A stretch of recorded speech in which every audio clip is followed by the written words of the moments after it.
This autofocus tutorial is all about vlogging and blogging.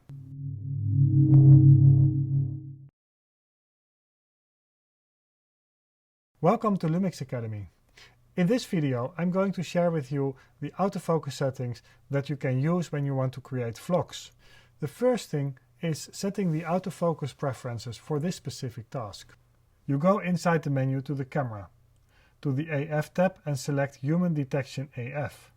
In this mode, it will always track my face and my eye, whatever is happening in front of the camera. But if you're a very active vlogger and you're running around the scene, having very quick moves between front and far away, then I would advise to change your custom settings.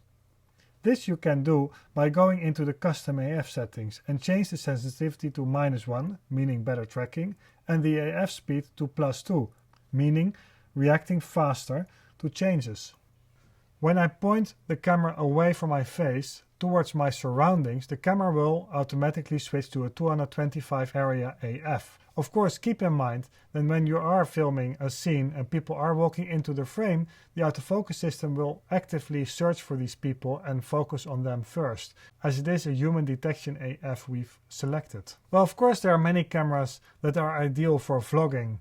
It's just interesting to know that if you have a LUMIX camera, either a G or an S, and you are intent to do a vlogging outside or inside, you can now change the settings to make maximum use of your autofocus system. I hope you enjoyed this episode and make sure to check out one of the other ones on these specific topics. Thank you for watching. Panasonic.